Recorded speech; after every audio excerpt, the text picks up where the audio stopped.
मैं आपके हृदय से निकले हुए उस पुष्पमाला को कृष्ण के चरणों में समर्पित करना चाहता हूँ जिसमें कुछ शब्द छुपे हुए हो। नहीं रोए वन गमन पर भी पिता की वेदना सुनकर उठा के गिद्ध को निज गोद में आंसू बहाते हैं। क्या बात, अद्भुत। राम ने अपने पिता की मौत पर भी आंसू नहीं बहाए और वो गिद्ध पक्षी और उनको अपने गोद में उठाकर उन्होंने कई दिनों तक आंसू बहाए। तो भगवान की लीला अपरंपार है, उनके ऊपर कहने के लिए हमारे पास शब्द भी नहीं है। फिर भी बात कृष्ण की है। देखिए, कृष्ण परम योगी हैं। उन्होंने महाभारत के युद्ध के दौरान जो अर्जुन को उपदेश दिया, उस स्थिति के अंदर उन्होंने शांत मन से जो अर्जुन को संदेश उपदेश दिया, वो कालातीत कल्पांतकारी बन गया। उस पोजीशन के अंदर जब आदमी को सब तरफ से हाहाकार सुनाई दे रहा हो और उसके अंदर शांत चित्त से दुनिया को शांति का उपदेश देने की अगर किसी में हिम्मत है तो वो कृष्ण है। उसी में अगर वो युद्ध धर्म के लिए शस्त्र उठाने की जो प्रेरणा ताकत दे सकते हैं वो कृष्ण है। नमस्कार, साबरमती सवेरा न्यूज़ अखबार के स्टूडियो में हम हाजिर हैं और आज हमारे साथ, वैसे तो वो कभी सामने आते नहीं कैमरा के सामने, लेकिन जहाँ बात धर्म की हो, जहाँ बात सनातन संस्कृति की हो और जिनके बीज खुद के घर में लगे हो, तो ऐसे व्यक्ति को सामने लाना हमारा भी धर्म बन जाता है। कुछ दिन पहले ही मैंने पिछले संडे को ही अखंड रामायण पाठ का भी मैं साक्षी रहा हूँ और उनकी भक्ति देखी है मैंने। उनके पूरे परिवार में जो धर्म का यज्ञ प्रज्वलित रहता है और संस्कार रूपी उनके परिवार में जो चमन दिखता है, उस चमन के मालिक के साथ हम बात करना चाहेंगे।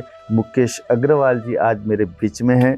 वैसे तो साबरमती सवेरा अखबार के एडिटर हैं, चीफ एडिटर हैं और ऑल इन सॉल है, लेकिन एक उद्योगपति भी है, टेक्सटाइल इंडस्ट्रीज के साथ ताल्लुक़ रखते हैं। लेकिन वो सब बात छोड़ो, जिन्होंने सुंदरकांड के प्रति सुवाक्य उठाकर जिन्होंने बुक बनाई हो, खुद के विचार लिखे हो, वैसा व्यक्ति जब मेरे सामने बैठा हो तो मुझे भी प्रश्न सामने नहीं आता।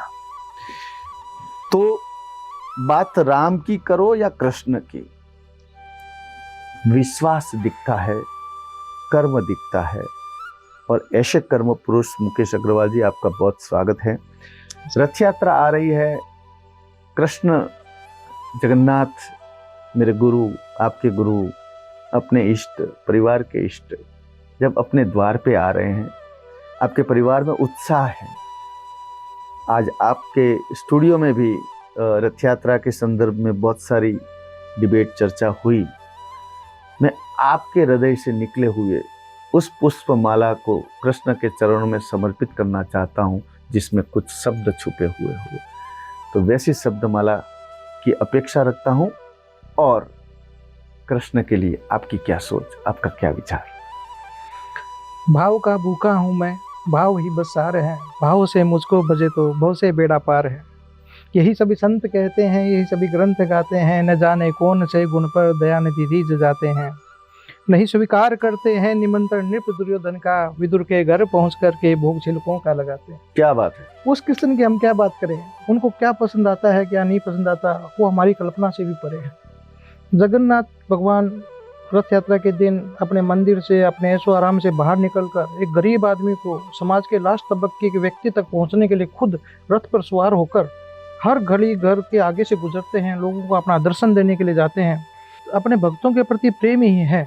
उस प्रेम को समझ के हमको भी उनके प्रति जो अपना आदर मान सम्मान, उनके लिए पूजा, अगर हम भी अपना प्रकट कर पाए और कब हम पर वो दुर्योधन की बजाय विदुर की तरह हम पे रीझ जाए, इसमें कोई भी बड़ी बात है नहीं। नहीं रोए वन गमन पर भी पिता की वेदना सुनकर उठा के गिद्ध को निज गोद में आंसू बहाते हैं। क्या बात, अद्भुत। राम ने अपने पिता की मौत पर भी आंसू नहीं बहाए और वो गिद्ध पक्षी और उनको अपने गोद में उठाकर उन्होंने कई दिनों तक आंसू बहाए। तो भगवान की लीला अपरंपार है, उनके ऊपर कहने के लिए हमारे पास शब्द भी नहीं है। फिर भी जब त्योहार आता है तो हम उस त्योहार के परंपरागत रूढ़ी में भी हम सम्मिलित होते हैं। दिवाली आती है तो हमारा धर्म है लक्ष्मी पूजन करना, परिवार में खुशहाली लाना, होली आती है तो रंगों से खेलना, क्योंकि हमारी संस्कृति हमारी पहचान है। लेकिन बात कृष्ण की है। देखिए, कृष्ण परम योगी हैं। उन्होंने महाभारत के युद्ध के दौरान जो अर्जुन को उपदेश दिया, उस स्थिति के अंदर उन्होंने शांत मन से जो अर्जुन को संदेश उपदेश दिया, वो कालातीत कल्पांतकारी बन गया। उस पोजीशन के अंदर जब आदमी को सब तरफ से हाहाकार सुनाई दे रहा हो और उसके अंदर शांत चित्त से दुनिया को शांति का उपदेश देने की अगर किसी में हिम्मत है तो वो कृष्ण है। उसी में अगर वो युद्ध धर्म के लिए शस्त्र उठाने की जो प्रेरणा ताकत दे सकते हैं वो कृष्ण है।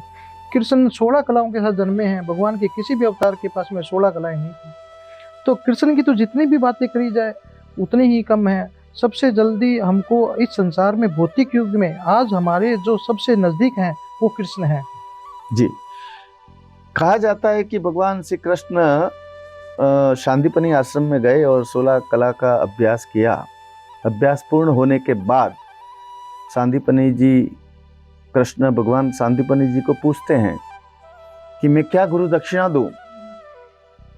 तब सांदीपनि कहते हैं कि भाई मेरे पुत्र को पहले छुड़वा लाओ। चलो, वो कर्म तो पूरा हुआ। तब सांदीपनि प्रसन्न होकर पूछते हैं कि अब कृष्ण तू मांग मेरे से। तब कृष्ण कहते हैं मातृहस्तेन भोजनम, मुझे जीवन भर मातृहस्तेन भोजन मिले।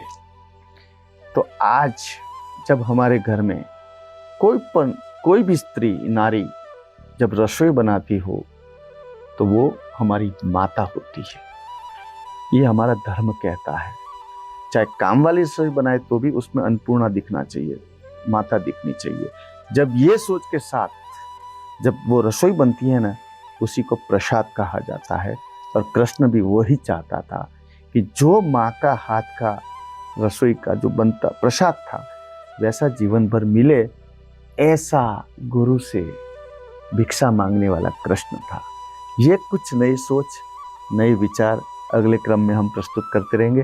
मुकेश जी, आपकी उपस्थिति वंदनीय है और आपकी इस भव्य सोच को मैं वंदन करता हूँ। नमस्कार। और साबरमती सवेरा के आज के इस पूरे पॉडकास्ट के अंदर सबके अनुभव लिए और इस अनुभव में भी कृष्ण की ही कृपा थी, कृष्ण के द्वारा ही संचालित था और कृष्ण के द्वारा ही बुलाया गया था। फिर भी कुछ गलती हुई हो, हम कृष्ण के सामने क्षमा प्रार्थी हैं। नमस्कार, जय श्री कृष्ण।